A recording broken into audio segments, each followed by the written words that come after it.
Dito ko sa Amerika atong June 2 hangtod July 2 ko nauli diri.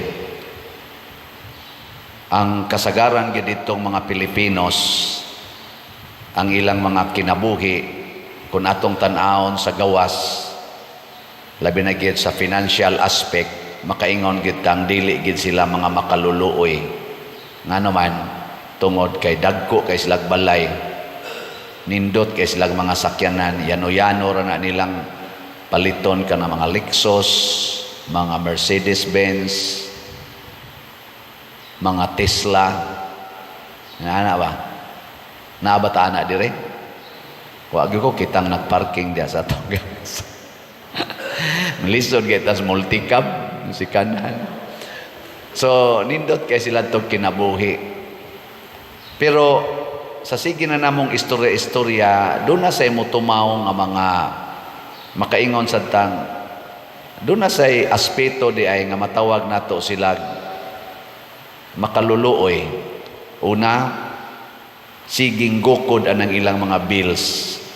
Matod pa nila, ang usagyos makapadasig namo diri pader nga makatrabaho gimi kanunay bisag tiguang na 70 na usay 80 pa mo trabaho gyapon tungod gyud kuno ang ilang vitamins gitawag og bills, vitamin bills.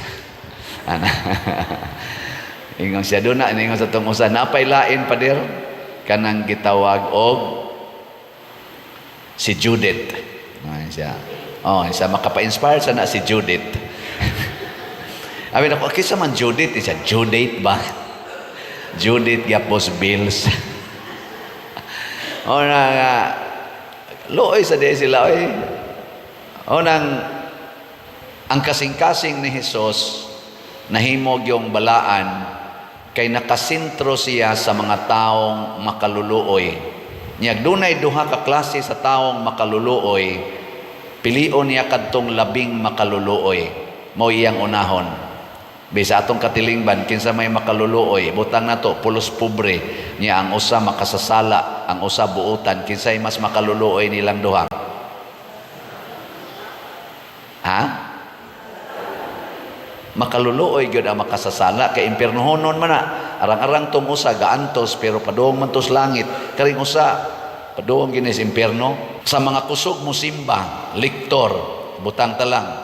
Niya ang usa prostitute. Kinsay mas makaluluoy? Ano ba?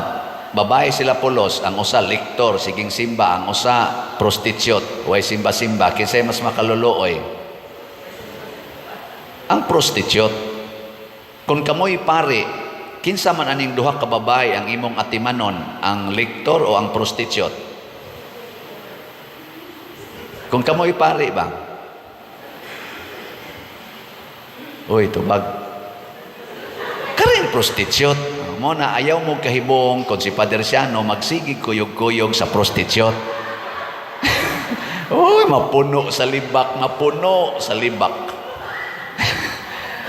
Mao na si Jesus mikuyog ni Mateo nga usa ka kobrador sa buhis nga ginganlag makasasala, public sinner. Nya ni kaon pag yun, sus kakita siguro mong Padersiano ang kana yung kanabang gitawag tog notorious gyud nga prostitute ba nya gwapa kayo nya mangaon og si Padersiano la nya makita ninyo asa man niyo isulti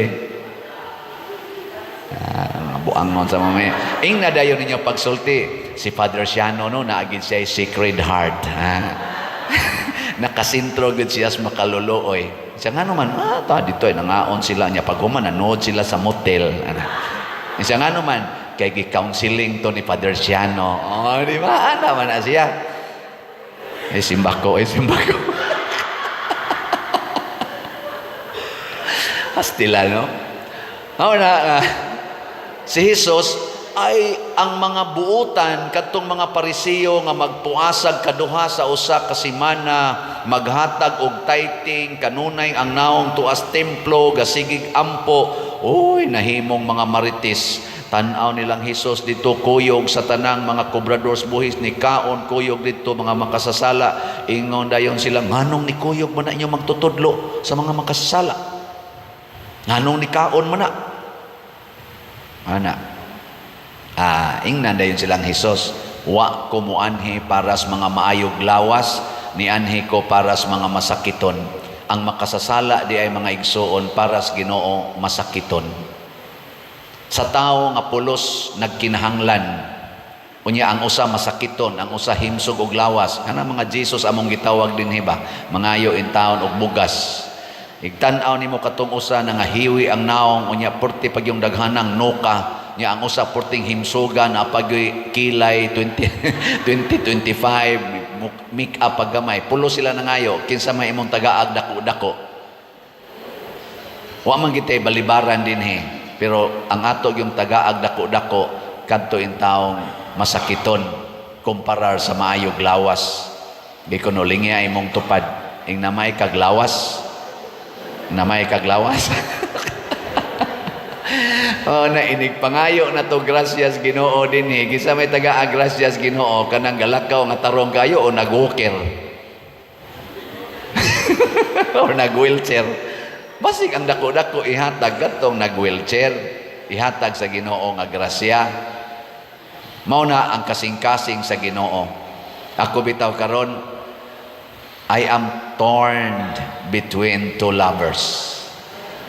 Nahigugma ko sa Compostela, naadto ko ibalhin, nahigugma sa ko dinhi sa San Vicente, diin kuhaon ako karong August 5. Sa tinud-anay, I love you all. Ang taga dinhi magsigigingon padir, ayaw lagbiya padiroy, nya ningon sa taga Compostela, yes, padir, ngarina padir. Nabe, karon kinsa man roy mas makaluluoy, ang Compostela o kinsa may mas nagkinahanglan ba, ang Compostela o ang San Vicente? Ang ato dinhing San Vicente kaning atong simbahan, dunay akong gipakwenta na gid sa atong treasurer na ay 70 million nga utang nga bayronon. 70 million. Ako ni i-declare din online kay katong balay diha nilang ni cafe nga atong gibayran, wa pa man kita kabayad ato kay wa pa man kita kabayad tibuok kumbinto, so nagutang-utang ta, nagkautang-utang. So gitotal ang tanan 70 million.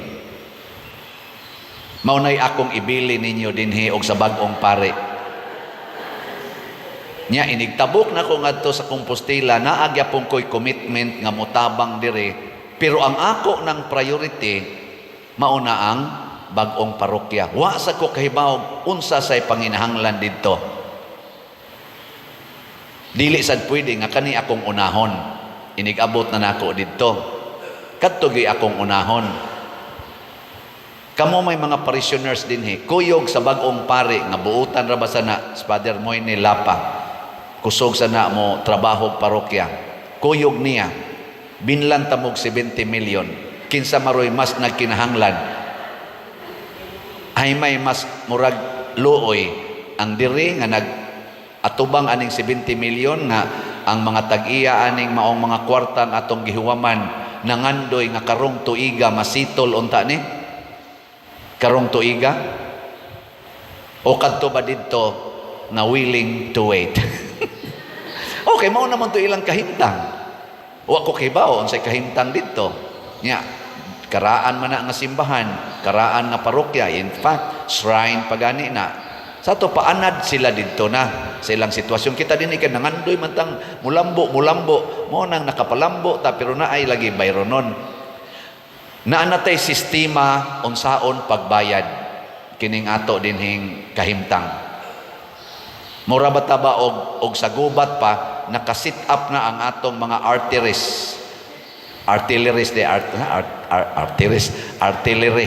kanang atong mga warfare naka-sit up na. Ang uban mga kablitono na lang aron mobuto na. Inigbalhin ako mga tangtang ning tanan mosugod sa zero. Kung sa ako pa isip mag-uuma na human nagkaingin, gibugwal na ang yuta, gitamna na gani, nisugod na ganig tubo, inigani ang kita ana mao'y ibayad sa utang. Nya karon mubalhin ko gubo ning tanan, mga matay ning tanan, nya kamo magsugod na sad mog kaingin. Muna, I am torn between two lovers. Tabangi ko ninyo pag-ampo nini og magamit ta og sacred heart sa atong mga authority sa simbahan. Hain man ani kaha ang angay tubagon dinhi o didto. Di man nato pwedeng dunganon. You cannot serve two masters at the same time. Giuna ni Hesus ang mas makaluluoy. Aritas politika atong hisgutan gamay, kining impeachment sa atong Vice President, isyu kay ni rong dako. Naay mga senador o mga congressmen, mga politicians, mga lawyers nga nag-ingon, ipadayon gyud ang hearing. Nya naasay mga politicians, mga senador, congressmen nga nag-ingon, i-remand usa mo nang ilang gibalik karon sa Congress. Dako kay nang isyu na mo ingon, wa buhat ang mga senador sa ilang trabaho. Nasa ingon, nagbuhat ang mga senador sa ilang trabaho.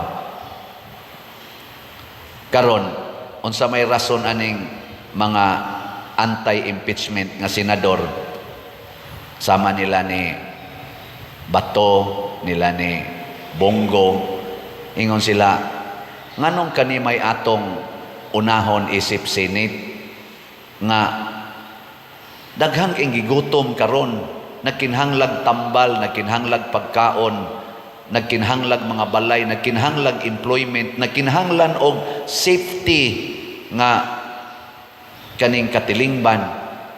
Gipakita ganito ni Senator Bongo kuno, daghan kay siya mga bills nga mo address aning iyang gihisgutan, wa karon atubanga sa Senate. Ang giatubang, ang ipaatubang, ang impeachment. Makatubag ba kuno na sa panginhanglas tambal, kagutom, mga balay, employment, o kaning gitawag natong peace and order? Ana. Kamo nalay hukom, ana. Nakadungog sad ko nga dunay mga balita sa atong probinsya karon sa Sugbo na ang atong bag-ong gobernador nga nilingkod. First day sa iyang paglingkod, pirma din siya 12 executive orders. Ang gauna, mao ang pag-address sa medical need sa atong mga hospitals, 16 ka mga hospitals sa atong probinsya. Iya dayong gibudgetan, labing minus manting ito, tag 5 million para mahatagan dayon og mga igo-igong supply sa nagunang panginahanglan, tambal, mga gamit, o mga doctors and nurses nga mo attend. Maayo ba ang iyang gibuhat? Nara ninyo, sana inyong tubag. Kung atong basihan ang katong nasyonal nga isyu nga giingon ni Senador Bongo nga, kamusad kahibaw sad mo anak, ako kahibaw sad ko anak, kay ni aman ta dinhi gasigi man tag pirma anang nanginahanglan, kana girong kagutom, kaning kakabos ang atong mga estudyante. Wa na sila libre nga mga eskwela. Nato ingon libre nga eskwela, di na siya tinuod kaayo, sa pipila lang tingali na. Daghan kay rong wa na ka eskwela tungod anang wa na gani hapit pamliti, wa na gani hapit palit anang ilang mga requirements. Bisa na lang gani sa senior high, galisod na sila eskwela padayon. Mangayo nato din higpliti, mangayo nato para uniform. Hasta pang mga graduating students, wa gani ikabayad para sa mga graduation requirements. Halabi na gid ang ilang mga thesis, kanang ilang mga research, mangayo nato dinhi. Mao na nga makaingon ta ba nga kani man tingali ang panginahanglan. And congratulations sa atong bag-ong Governor Pambari 4, gitubag niya ang usa sa mga daghan kayong nagunang panginahanglan, ang atong panglawas. Gitubag din niya. Gisunod sa niya karon ang pahin sa atong pagkaon o uban pang mga seguridad nga gikinahanglan sa mga kabos. Pero nangandoy ko nga unta dili ni ningas kogon. Kanang sa Tagalog bang gitawag og ningas kogon action. Kana bang inigsugod buto dayon pero iniglahutay hanaw. So Governor Pam, kaila man gyud ko nimo sad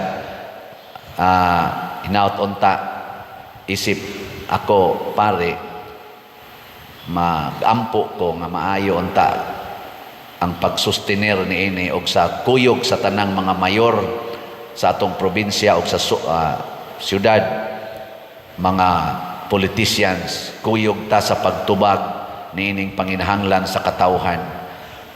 Sacred Heart, kanunay ginang mupili unsay panginahanglan. Sa atong unang pagbasa, si Abraham nagkinahanglan na nga maminyo ang iyang anak.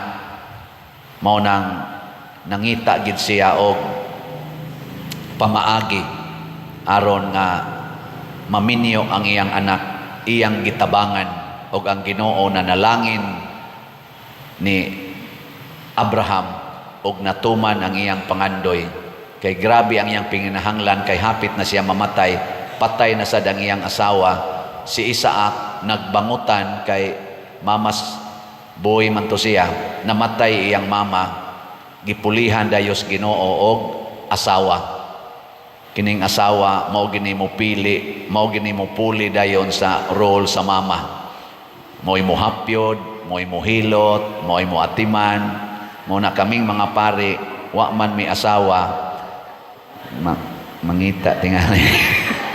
Adili sad no kay ngita lang sad mis Ginoo, mo'y mo hapyod namo.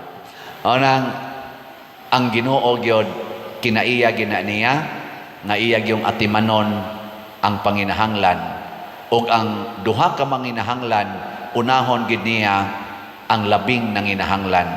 Muna karon iampo sad nato ang among mga reshuffling nga assignment nga unta makahimo gid mig maayong mga decisions, dili lang kay authority ni idritso dayog ana, kung dili mutimbang-timbang gyud hain ang mas makahatag og labing maayong paghigugma o pag-atiman sa mga nagunang panginahanglan alang sa kalambuan sa atong katilingban o sa atong kaluwasan.